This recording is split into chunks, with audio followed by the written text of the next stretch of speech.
Hey everybody, Cameron here, EA Zoom meetings. Today is May the 9th, and today we're going to talk about holistic health and astrology through the lens of the planets.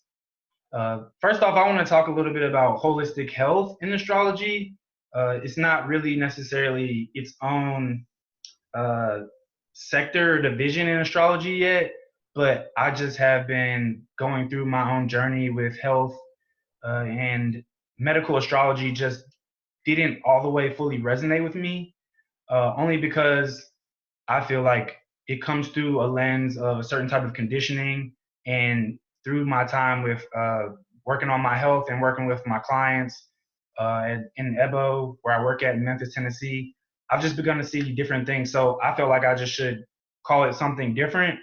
Not to say that like I have some new thing and I'm like creating the wheel all over again, because we're always just refining and crafting things with more knowledge. So it is like medical astrology, but it just has a different take on it. And it will continue to grow as I do as well. So yeah, just inviting everybody to have an open mind and tune in. So when it comes to holistic health and astrology, the first thing that we're going to be talking about today is called the Doctrine of Correspondence. And the Doctrine of Correspondence is just saying that all of life is in a state of interdependence. Nothing is solely dependent and nothing is solely independent.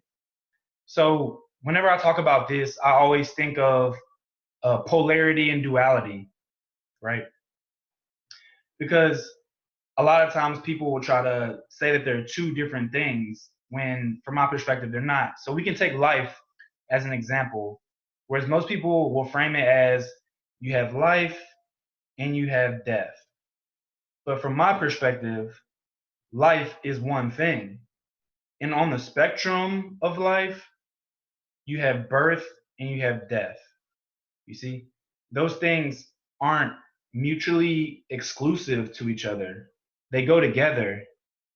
So we have to always keep that in mind whenever, especially when we get into like topics of spirituality and like people saying things like it's all one, and I try to ground that, because it is all one, but there are other things that are going on that we definitely need to tune into.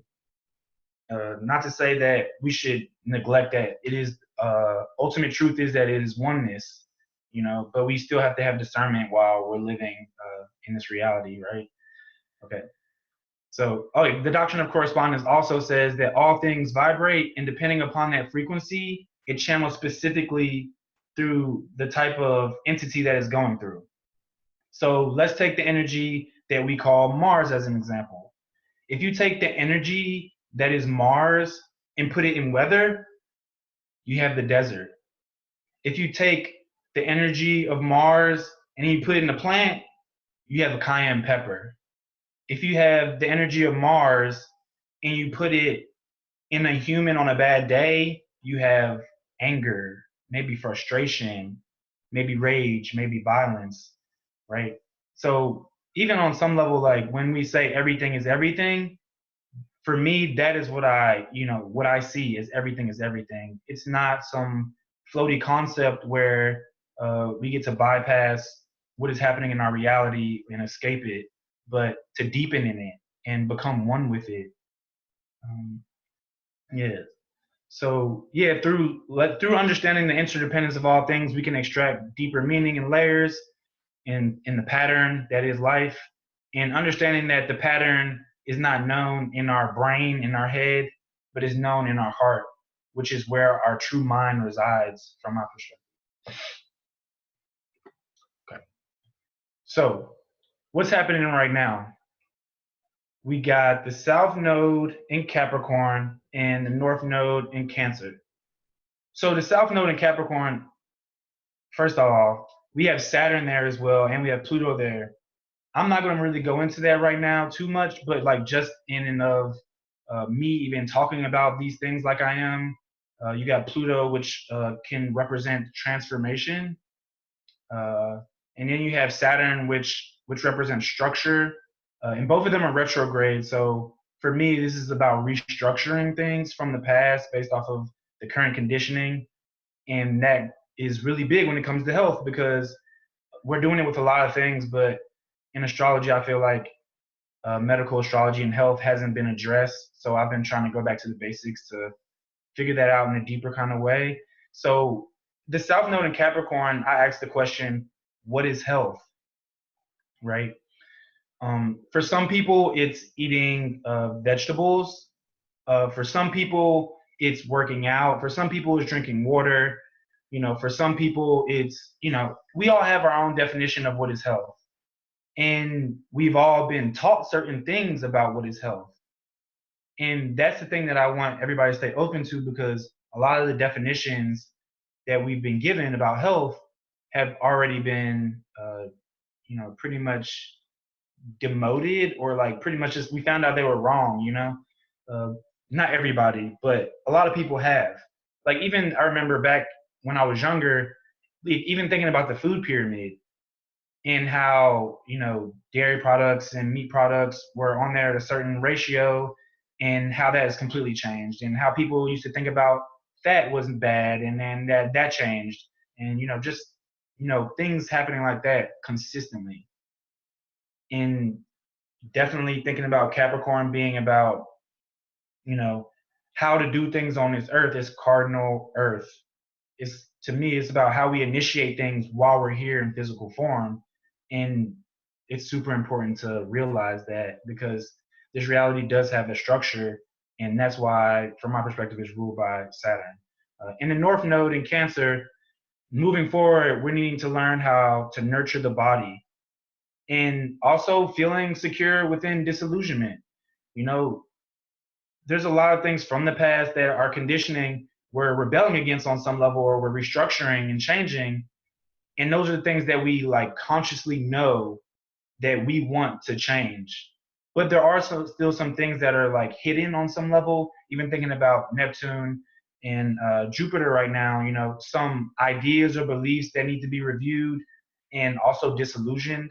So that is another reason why that I'm talking about this, because it feels so prevalent right now, and the symbols are speaking upon it really well. Okay, so this is something that is about, I would say, more about moving forward with the Cancer and North Node in Cancer, because it's about nurturing our body, right?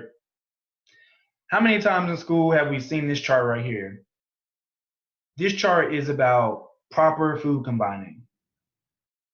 You know, based off of the old conditioning, or even like thinking about like how people judge things in the past, you know, coming up till now, people have felt judged, shamed, blamed for how they are in their state of being, in their health. And the guilt from the past that we've been carrying with just that in and of itself is tremendous. So learning things like this is super important, because we can learn that there's certain ways to eat food. There's certain ways to combine food that is proper for the human body, which is just it's also important.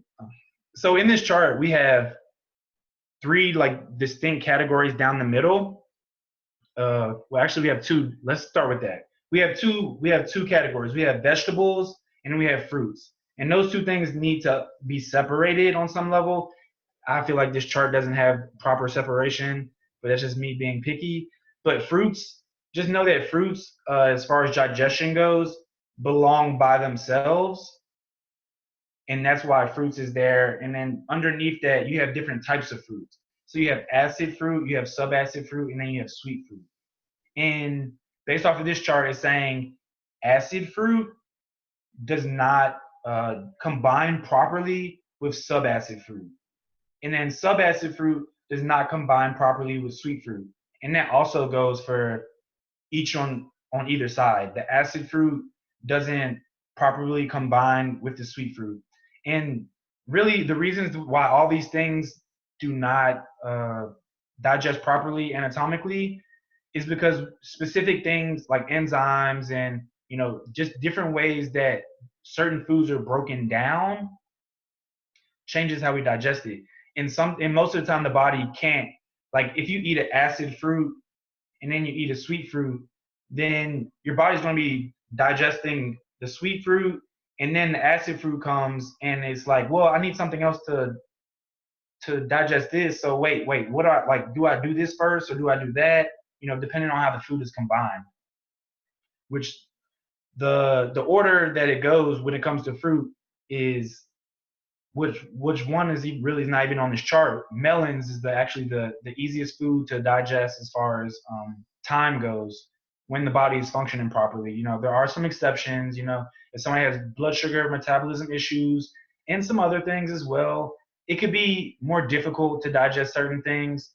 So we also have to be mindful of that, because we'll be in a state of health that is not optimal, and then we'll eat something and we'll have a reaction, and then we will blame it. Like we'll blame the food when really it is our body that is not processing things properly. So we have to keep that in mind. So yeah, with the fruits, we have melons first. That is not on this chart. Melons are said to digest within about 20 minutes approximately. They're mostly just water, so they digest completely different than any other food. Then you have acid fruits, then you have subacid fruits, then you have sweet fruits. And they all are digested in a certain amount of time and with certain enzymes. And when they come together, think about putting oil and water together. Those things you can see that they like don't combine. And a lot of times that's what we're doing with our foods. So it gets stagnant, it gets stuck, depending on if you did a sweet fruit first, which is digested slower than an acid fruit, then you would be digesting the sweet fruit, right? And then the acid fruit would just be on top of that fermenting, which fermentation is a lot like on some level is just death. So we have to be mindful of that because when we put stuff in our body, yeah, we just haven't been taught that in general. And also, like I was saying before, fruits do not combine with anything above that. So it doesn't combine with vegetables, it doesn't combine with starches, and it doesn't combine with protein. So even thinking about, let's take oatmeal, right? Oatmeal, and like somebody likes oatmeal and then they want to put fruit on top of it, because fruit is healthy, right? And now I got oatmeal plus fruit. So now now I really got it going. Well, it's good thinking based off of what we've been taught, but really in reality, as far as anatomically speaking, that doesn't digest well within the human body. It takes a longer time to digest, let's say that, because there are certain food combinations that you can have that you still feel okay, but it's not optimal digestion. Also, this is what this is about for me as well. It's about knowing what the truth is and then making choices from there. Just because I'm talking about this food combining chart, I've only known about it for like 2 or 3 months. Just because I'm talking about it too doesn't even mean that I do it correctly every single day, all the time. That is not what this is about. This is about trying to learn what the truth is and making choices from there moving forward. Okay, so now you got vegetables. Vegetables, they go good with starches and protein. But starches and protein, they don't go together, and it's actually what they say is the worst combination of all. So even just thinking of a burger, right? In America, burgers are such a big thing, and it's like the worst food combination ever. Which, when I found out, I was kind of upset about. But you know, disillusionment continues. That's what I always say. So just an open invite to look into proper food combining. So I'm gonna keep going because on that one. Okay, so yeah, here's another thing. Just going to the bathroom. This is like a little thing from, I don't know if people seen that commercial of squatty potties or whatever, but it's just talking really, it's just showing us that anatomically humans are made to squat, so our colon can release properly. So pretty much I just make sure that my knees are above my hips, so that pretty much it's just think about a hose. When a hose is kinked, then the energy can't flow. And that's the same thing that happens with your waist. If your knees are below your hips, you just can't eliminate properly. And then you hold on to stuff, and which the colon is ruled by Scorpio, and we're holding on to stuff and it's fixed and it's water. And we all know what happens when Scorpio stuff occurs. Okay.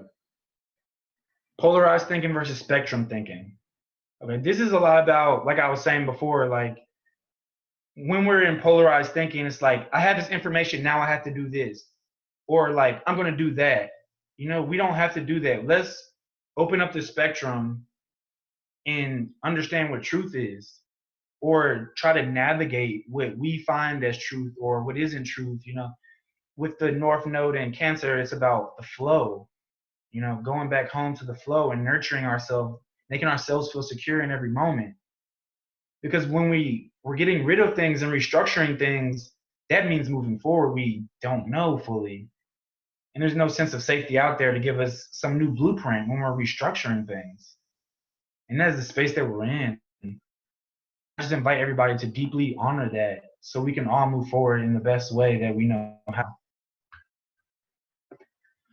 Also, with spectrum awareness, I think about the benefics and malefics, which I know was a big thing when I first started getting into astrology, because especially with evolutionary astrology, benefics and malefics didn't necessarily get talked about a lot, but I saw it a lot because I was working with medical astrology a little bit, and then like in alchemy, they talk about good and bad planets.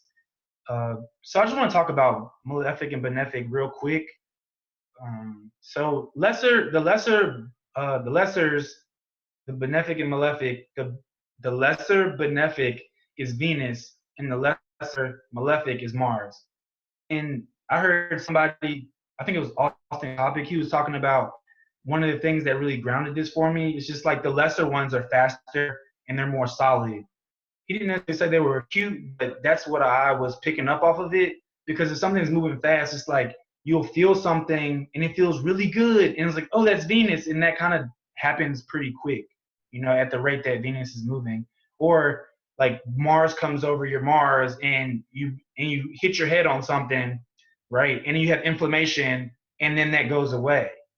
But with the greater malefics and benefic, then it's slower, it's not, and sometimes like we don't even see it, or it's like not as tangible as like, oh, I know when this happened exactly, because the transit is like slower. And it also is more chronic. And also being mindful that, yeah, with the benefics and malefics, to me, this is how I look at them. Benefics just means it's conducive for growth, right? So going back to what I was saying about the spectrum awareness, like opening up the spectrum and just seeing what something is, that is all they're saying when they're saying benefics. It's conducive to growth, right? And growth is subjectively awesome most of the time when people are talking about it, but growth can also be detrimental to our health, right? Especially when things are growing in our body, such as tumors, or yeah, it's just sometimes people overexpand themselves, and they try to grow something before it's ready to actually grow fully, and then it kind of just the overindulgence, or the overextension of it isn't benefic, pretty much. So benefics are conducive to growth, and that's why they're considered benefics from my perspective. Also, I heard this from Austin Coppock too as well, I believe. But when you look in the sky, Venus and Jupiter are very like bright, So just from that very physical, subjective like experience in our reality, we can look up and see that they're bright.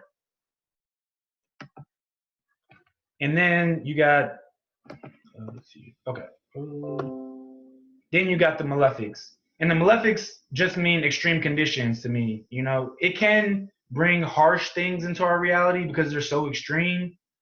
But that is really what it gets at, because you got Mars, which is hot, hot. And then you got Saturn, which is cold, cold, And those two extremes, they tend to take us, out of a space of comfortability. And it's harder for things to grow in those situations. If somewhere's really, really hot, there's not going to be that many things that could survive there.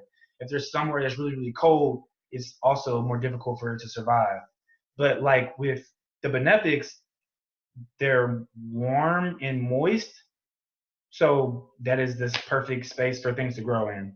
So also with conducive to growth, it could also be like bacteria overgrowth and things like that. Even thinking about Venus rule in the urinary tract or in kidneys, it could be like overgrowth in that. So even though it's a benefic, it can also act as a malefic in that way.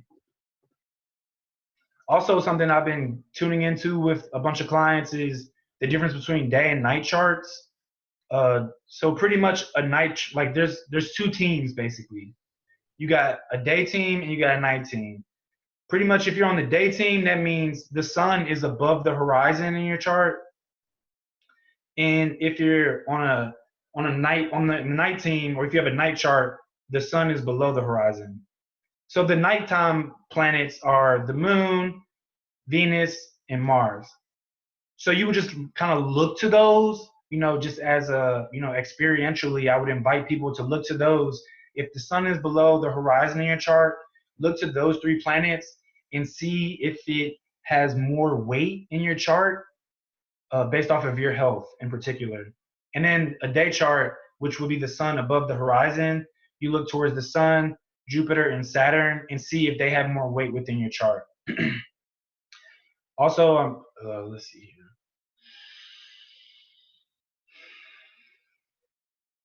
Yeah, I would just invite y'all to tune into that frequency and experience it. Truly take the time to experience it.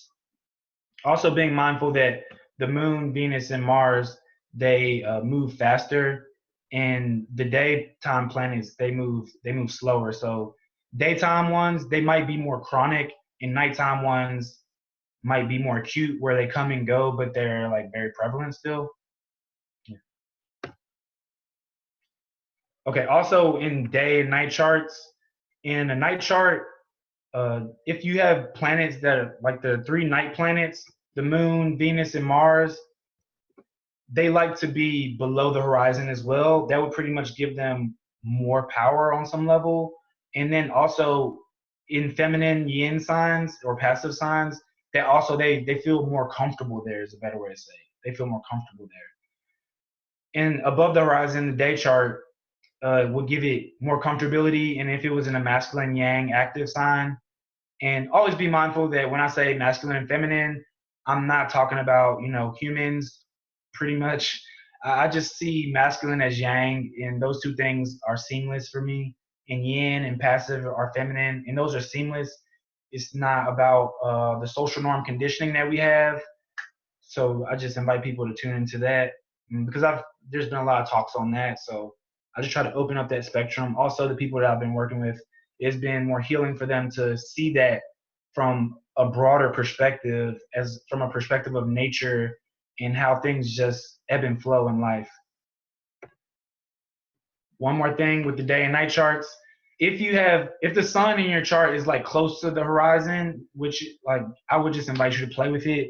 And if you feel like you're getting too much in your head, drop into your heart, drop into your body, and then just feel for yourself what's really going on. Okay. Now, this is the planets through the lens of the organ systems.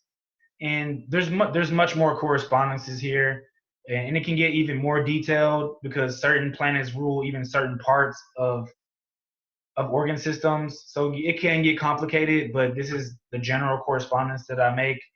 The heart being the sun, which is the integrative force. It gives off the largest EMF field within the body. So on some level, it's just like the most powerful, and it's also like centering between all these centers that we have. The moon, a lot of people correspond it to the brain. I personally like working with it more for the mucosal membrane and the flow of the lymphatic system. So the mucosal membrane is pretty much just the skin that's inside of us, which starts at our lips and inside our gums, all the way down to our anus. Uh, Mercury rules the lungs and also rules the nervous system flow, which makes perfect sense there because, you know,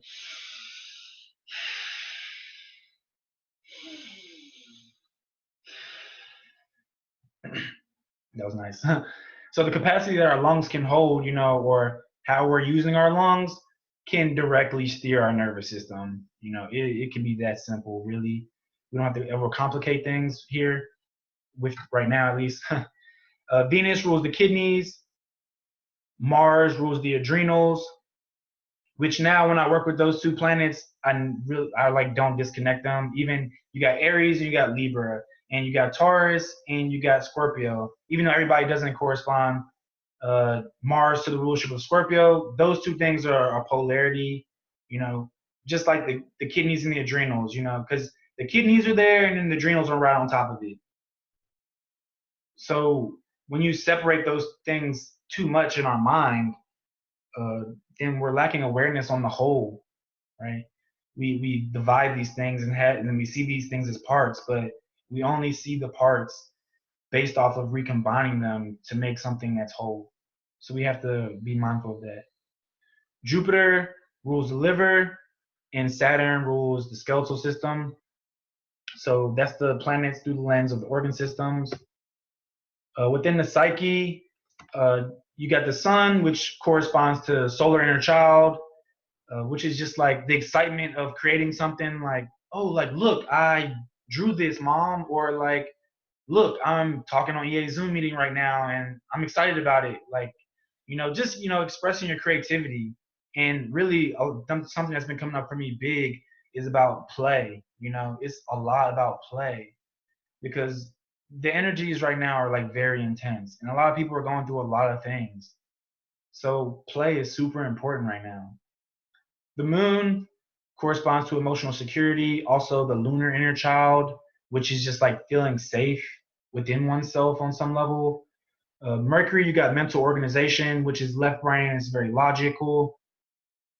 And again, like I was talking about with the adrenals and the kidneys and Mars and Venus, I put both of them as desire just because they're so fundamental to everything. So one would be like the drive to stay alive, which would be that's the Mars type of desire, and the values that we have inside of us is the Venus type of desire. So even going back to like the masculine feminine thing, and it not being about anatomical structures or anything like that, the desire that is down and in the feminine energy, the yin energy, uh, that is what Mars is actually going towards, to like express, which is masculine up and out or yang energy. Jupiter is like our right brain intuition. Also, have been beginning to just correspond to like our vision of truth, like how we are contextualizing things in our reality. And then Saturn is emotional maturity, boundaries within our consciousness and our awareness. So now we go to the planets as tissue states, and this is pretty much when the tissue states are going out of balance is really what's happening here, or like what I'm trying to express. And everybody just be mindful of like how all these things seem like different things, but if you go back over this tape or this lecture or this talk, or if you just like continue to tune back into what we're really talking about here, all these things are the same thing and they're expressing in different ways. And it's just so important to just keep that in mind, that perspective, because yeah, it just gives us a clear understanding on what's going on. So the sun is hot, right? Or it could be warm depending on what's going on. When it goes out of balance, it gets too hot. So I also call it excitation. So it's just like too much heat, too much excitement. Because let's say, I think I've used this example before and I heard somebody use it and I like it. It's like you take an excited kid that's at his birthday party and just ate like three things, like three pieces of cake, and he's all excited and jumpy and it's awesome and oh my God, this is great. And then you put that in somebody's heart and like that's not comfortable. And it's like their heart is like palpitating and it like feels uncomfortable. And that can happen sometimes, especially if we have something going on within our chart that has to do with the sun or Leo, and it can get too much. So just be mindful of that. With the moon, the tissue state is damp stagnation. So it's pretty much just like that lunar energy that's very watery and, imbalanced flows. It gets stagnant and stuck and, becomes on some level, it can become swampy, right? And then Mercury, we have wind tension. So wind tension is just like the air coming back and forth. And if you ever been out while it's windy, it's like the wind is just like hitting you and it's like making your face like tense up. And that's pretty much just like what's happening in our tissue states. With that tissue state lives within the whole body like the body as a whole, but the dry atrophy tissue state a lot of time lives within the nervous system more than anything else. It can live in other places, but when I'm talking about Mercury, it's in the nervous system for the most part.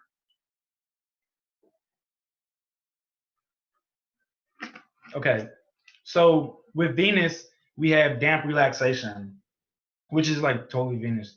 It's like Venus is all like, oh, I'm just gonna lounge, you know. And when we lounge too much in our life, right, we can let things accumulate.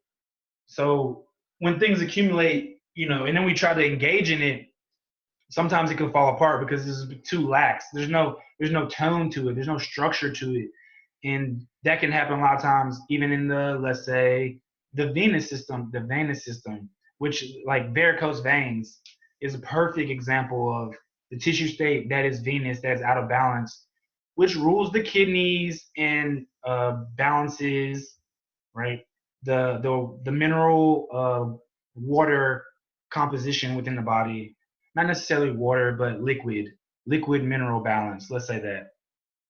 And then you got Mars, which would be heat excitation.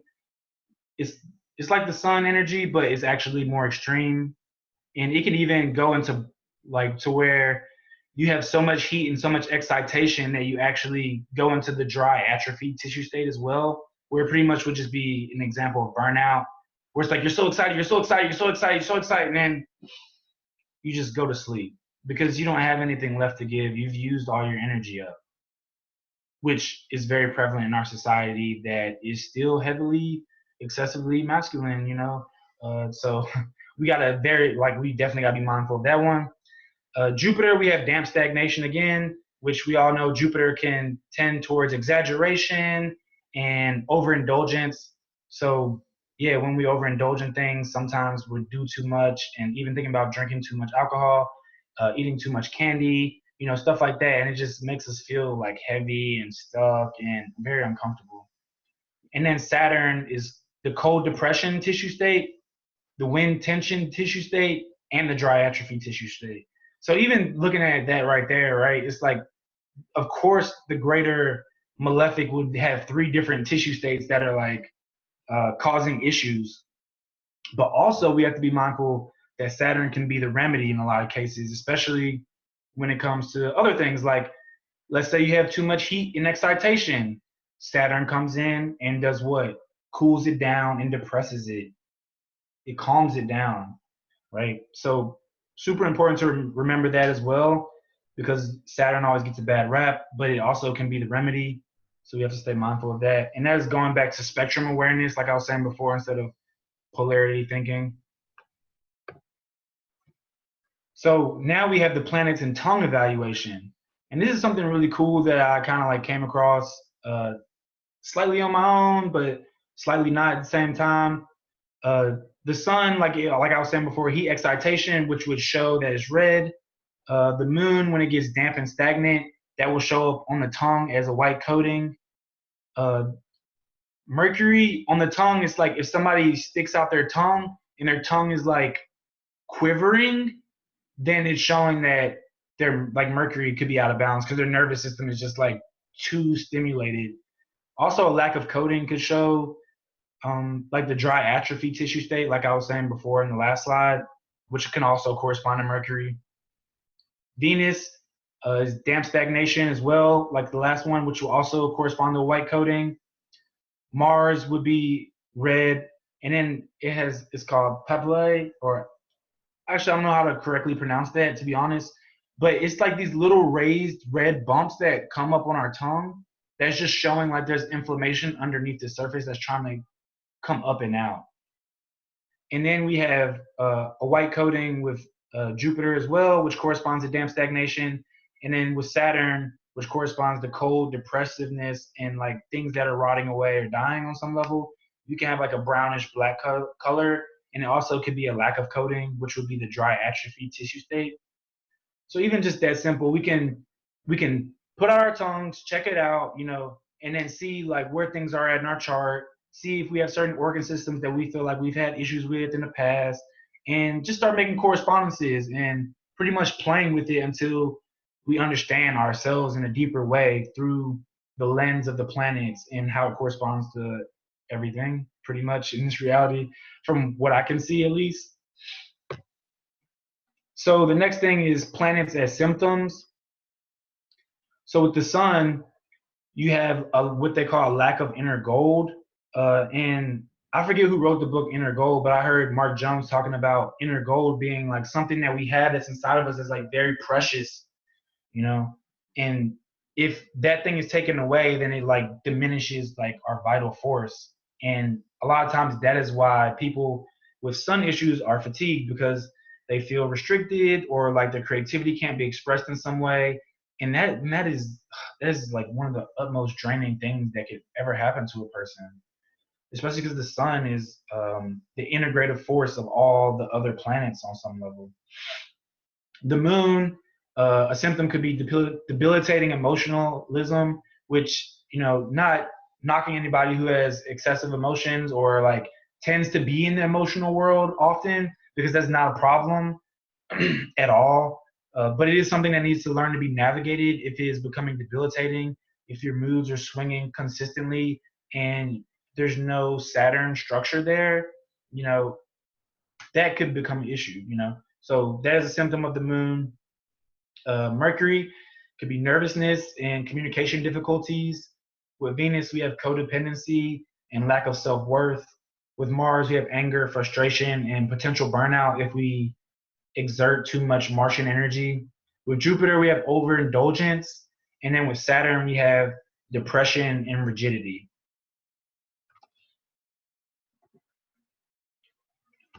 Okay, planets as more as symptoms. So even going back to like when I was framing it based off of the day versus the night chart, we see here that the night planets, which is the moon, Venus, and Mars, they're all acute. And the sun, Jupiter, and Saturn, they're all chronic. So be mindful whenever there's an issue with those certain planets, that it could correspond to something being more chronic or over time. So maybe look back in the cycle and see when you changed your diet, or when you got in that relationship, or whenever something happened, when something restructured in your life, and see if it corresponds to an ailment that comes up for you. Ooh, yeah. Planets as plants. This is one of my favorites always, because a lot of times, especially like online, like I'm known more kind of for like working with astrology and not as much as with plant medicine. But where I live at in Memphis, um, like a lot of people will see me as the herbalist, which has been like really honored. Like it's been beautiful and amazing to see what has been happening through the work with the plant-planet relationships, and even how the planets are like up there somewhere, and like I do that more online, and then the plants are like here right now, and I'm like working with people with plants, and it's beautiful, and I'm just like super grateful, and I just feel like I should share it. So with the sun, we have St. John's wort, which likes to grow on the sunny side of mountains. It has like orangish, reddish color a lot of times, and it also disperses energy really well. It relaxes the liver so that circulation can occur. It also, a lot of people say, is protective to the aura field, which even if you look at the symbol of the sun, it has like a center point, and then it has like this circle around us, and is trying to help us protect from having like holes and leaks within that field of energy, the electromagnetic field of energy, pretty much. And then you got mugwort as the moon, and it has like really like silvery leaves and stuff like that. And it also works on dreams, which corresponds to the moon, and it also works on pelvic stagnation, which a lot of times goes to the moon, because like the moon cycles, and with menstruation, it can help with that. If there's pelvic stagnation, then a lot of times menses aren't flowing properly. Peppermint, you can even think of peppermint and just like how it feels when you drink it, and how it cools and makes this feel like, oh, so nice in the respiratory system. And even also like peppermint is like one of those plants that it's like the in between the in and the out, right? If you drink some peppermint and blow your breath, then it's like it's nice, and it can go through both worlds on some level, which Mercury is all about. Damiana, I corresponded to Venus. A lot of times I use it for people who have like social anxiety, and so it's like kind of hard for them to relate to other people. But also as like an aphrodisiac, it's used to get people closer and more intimate, which would really be the same thing, but just in different ways. For Mars, I have Tribulus, which Tribulus, a lot of people use that for like heightening the libido. In Tribulus, even if you look at the fruit, it has like these spiky thorns on it. Like even when I bag it up where I work at, I always tell people to be careful because if you hold the bag wrong, literally you can get stabbed by the plant. It's pretty amazing and a very direct correspondence to Mars there. You got dandelion for Jupiter, which I always go to like it helps the liver. We can start there, but also when you get dandelions and you blow it and it kind of has that like far distance reaching type of thing going on there. And then with horsetail, you got correspondence to Saturn, which when you work with horsetail, or if you ever seen horsetail, it's very like rigid and hard, but it also has like one of the highest contents of silica in any plant, and it's like one of the oldest plants on the planet. So yeah, silica just works on the skeletal system. So that's why that correspondence goes with Saturn.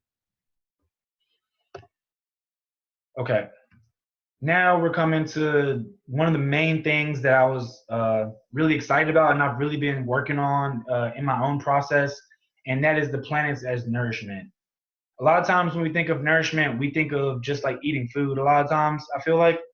So these are the things that I see is important when it comes to like how are we nourishing ourselves, or even like how we get our energy. Depending on how you want to frame that is totally fine.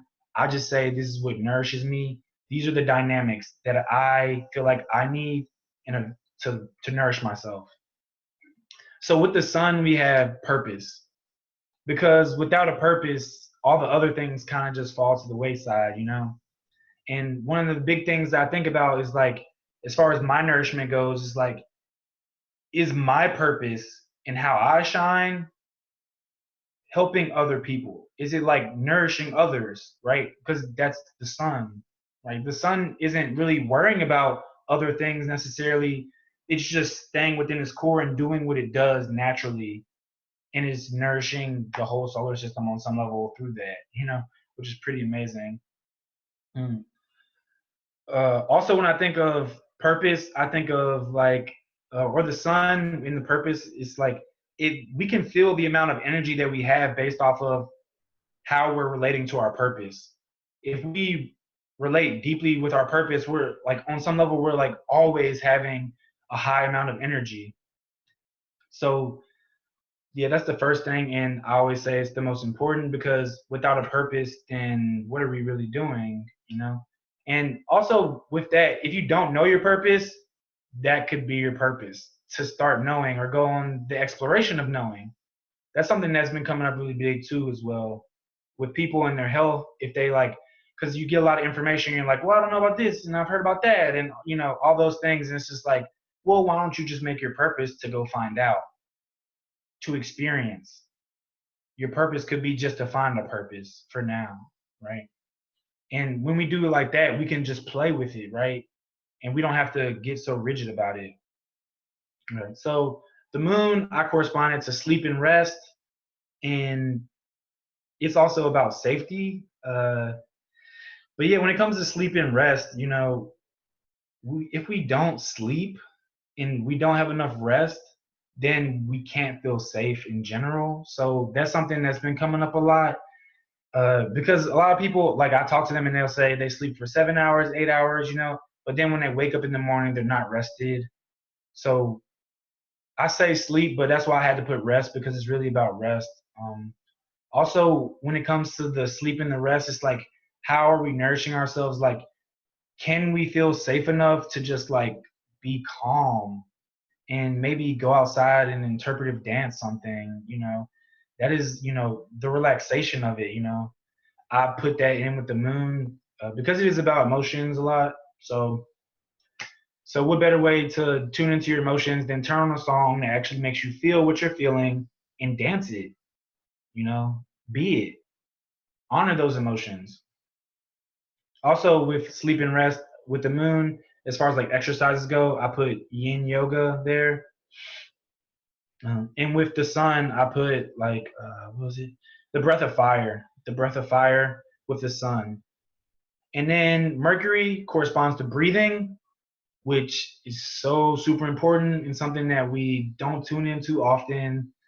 Uh, and there's so many different types of breathing exercises. Like even I'm sure I could come up with, and I'll do this actually, come up with a breathing pattern or technique for each planet. Like if you're going to do breathing for Mars, like let's say you have a Mercury and Mars conjunction and your Mars is like low or something, then you could do the breath of fire, which would boost your Mars energy through breathing. Or you can do alternate nostril breathing for balance if you're working with Venus. If you're working with the moon in breathing, you could do just breathing from the left nostril. If you're doing it for the sun,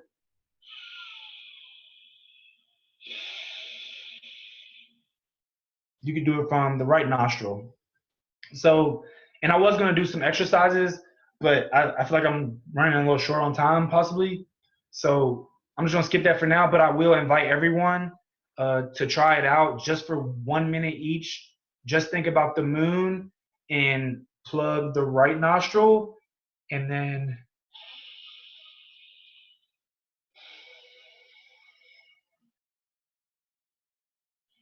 just breathe deeply through the left nostril and think about the moon, think about things that are calming and be receptive. And then, but also just experience how you actually feel through breathing through that nostril, and then breathe through the right one and think about the sun and the vital force, and actually see if you feel that boost of energy when you're breathing out of the right nostril, and like a decrease or a descend in like the energetic excitement when you're breathing out of the left nostril. Also, making sure that we're breathing deep from the bottom of our stomach, you know, it's just super important because how we're breathing is like how our body's going to communicate with itself. It's going to be like, hey, we don't have enough, hey, we don't have enough, or it's going to be feeling nourished pretty much on some level. So, being mindful, nourishment, sleep and rest, breathing, super important because really I've even begun to like if I get more rest or if I breathe more, then I eat less food. So I've been playing with that a lot, which has been super interesting. So Venus corresponds to relationships, and this is a huge one. This is a huge one that people don't put into their nourishment, or even you could say your diet. You could say diet instead of nourishment. Our relationships, because the people that we come across on a daily basis, if we're not feeling nourished in that way, then we could tend towards going towards eating certain things, or we could not feel motivated, or our purpose can feel lessened because we're giving ourselves away to other people, things like that. With and with Venus, the exercise would be like physical massage, which is just like getting in touch with your senses and just like feeling into your own being, deeply. Um, Also, being mindful of Venus in relationships is not just relationships with other people. It's our relationship with our job. It's our relationship with food. It's our relationship with sleep. It's our relationship with breathing. It's just our relationship with all of our relations, right? And it also is like corresponding to the kidneys.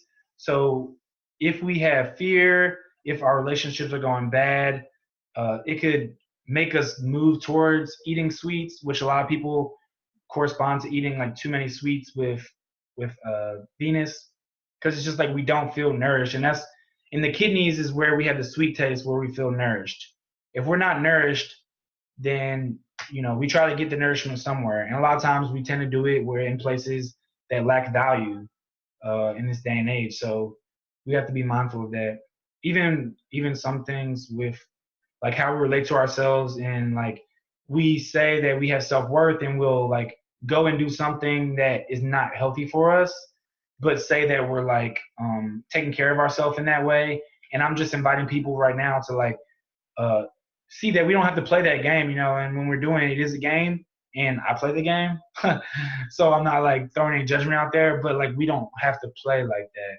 We can just do what we want to do, especially based off of proper food combining or, whatever. We just have to be mindful of those things. So our relationships can bring us nourishment. So even think about that, like the next time you go on a date, like do you need to eat as much food? Do you need to sleep as much? Even if with your partner, like if you have some like very like sensual touch and then do you feel nourished by that? Or do you feel like you're empty after it? So next is Mars, and with Mars we have movement. And personally for myself, I have Mars on the ascendant. So this is the main one that I've been working with for nourishment. And sometimes instead of having lunch, I'll literally just go move my body, in the most primal ways. Because I was listening to somebody recently and he was talking about when you learn how to run, you don't forget how to walk. But these days, a lot of people can't even crawl, which for me was like really profound. And it's like, it's kind of goofy on some level, but on some other level, it's like kind of profound. It's like we don't forget to learn. We don't forget addition and subtraction when we're doing calculus, but like we forgot how to crawl. Forgot how to get from on our feet and on our bellies to standing up. Like people just having issues with that. So know that that could bring nourishment. And the one thing that I do want open invite for anybody to tune into is just like how nourished you can feel by even just simply taking your hand and just like tapping every part of your body, right? You can literally just take your hand, just an open invite if you're watching right now, just to take your hands and just literally, you can start at your feet and then just tap your body, literally, and get your body moving, get that fire going. And if you do that for like a minute or 30 seconds, you can just start moving stagnation. And then you stop. And you just feel how your body is like slightly vibrating on some level at a different frequency. Even thinking about spirituality again and how it can really just be that grounded. When people say change your vibrations, you can literally just move your body and change so much and just feel so nourished because energy is flowing like it should be. Okay. So now food, which most people seem to look at nourishment as mostly food. Uh, and I put it with Jupiter because to me it's about natural law and going back to proper food combining. Uh, because yeah, nature there's just certain ways things are, and if we don't tune into that frequency, it can be very easy to overindulge Jupiter, uh, have these false beliefs, Jupiter, that we can eat whatever we want, and if we bless it or put Reiki energy on it, it's just going to go down properly. And Saturn says no. So just be mindful of that. Also, Jupiter corresponds to metabolism, so that goes perfectly with the correspondence to food. And also, to me, I've been deeply tuned into the fact that Jupiter is about cohesion. And so it's about how all these things are coming together.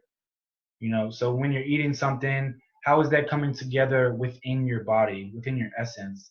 When you're getting this right brain intuition, how is that becoming cohesive within the all that is, or even the planets that come before it? How is that becoming cohesive with Mars and Venus and Mercury and the moon and the sun, right? And then with Saturn, you got structure and discipline. So with structure and discipline, uh, it's I tread lightly with this one because there's already so much judgment when it comes to health and food and stuff like that. I also put planning there, because with structure and discipline, you got to plan stuff out a lot of times, because when you plan things out, it just takes the tension off of it. Also, the structure of all these things, like if I'm going to move at this time, should I eat at that time? If I'm going to be with my partner on these days, do I need to sleep more on other days? Just making sure that all your purpose, your sleep, your breathing, your relationships, your movement, and your food are all being put into certain certain structure or framework so that it can work out and all of them can, be within their joy, which is just saying that they're harmonious pretty much. Also, patience comes a lot when it comes to structure and discipline because to be disciplined is like you're trying, like I don't like to say try. You're working towards something, but that doesn't mean you're always going to be perfect. And to make yourself, have that idealistic view of being perfect with something, it just doesn't work out, and it also depletes our energy a lot of times. Just too much rigidity is just not helpful. So I always ask people to, with Saturn especially, to like soften deeply, because we're already deconditioning from all these things from the past. So we have to soften moving forward. So patience is super important when it comes to structure and discipline because Saturn also corresponds to time. And sometimes it takes time to get where we want to go. So we got to stay mindful of that. So far, does anybody have any questions or anything? I just want to open it up real quick.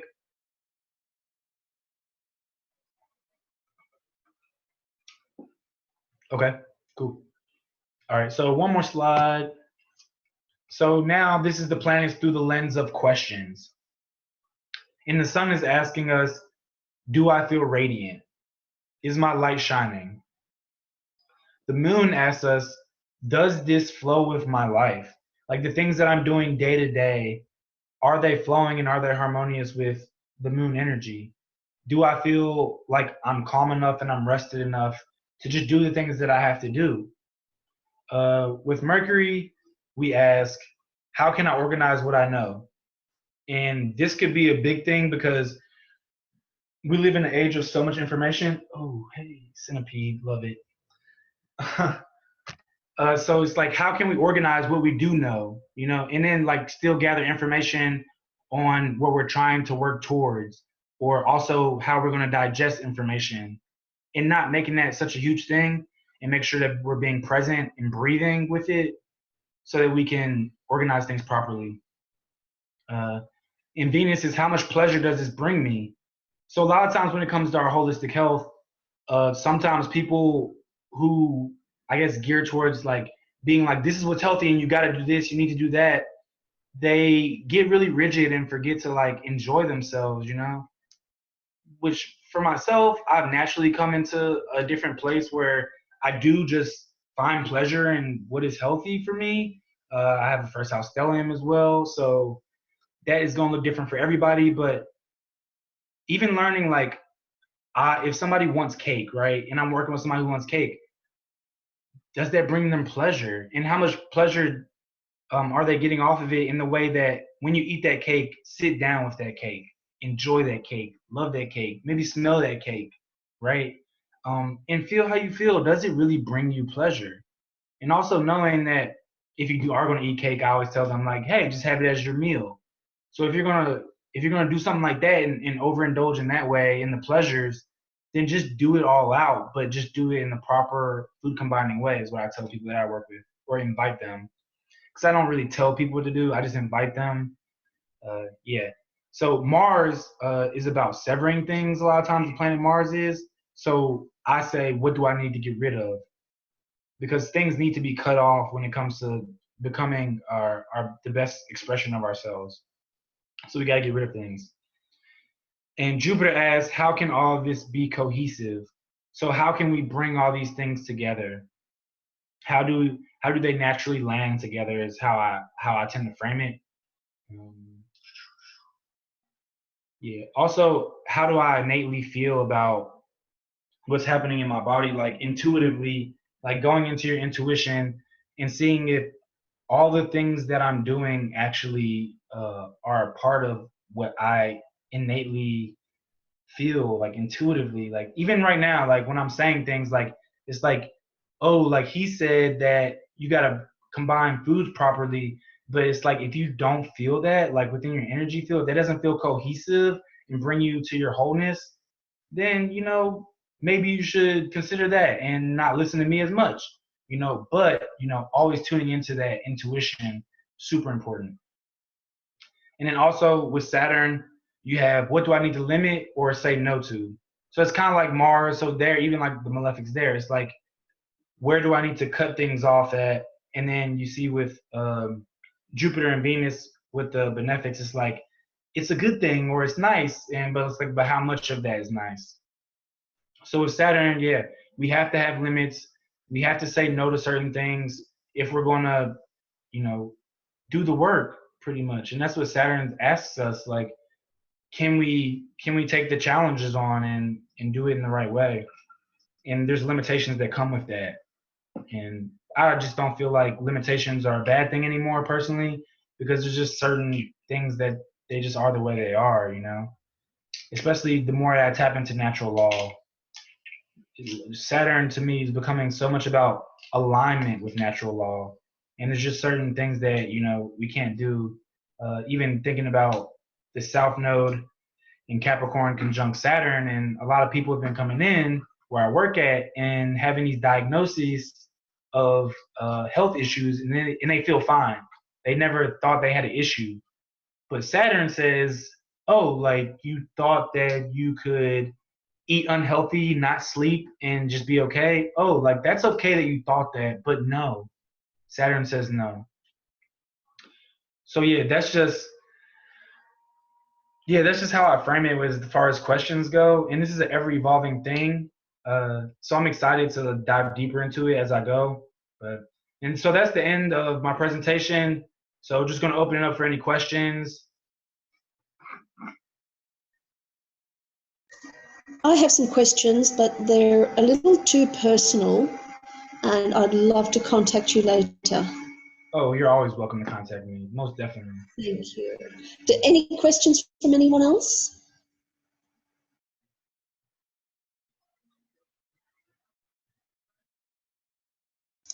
Okay, Cameron, I'd like to thank you so much for such an interesting meeting with tons of great information. Thank you so much from all of us, and we'll catch you next time.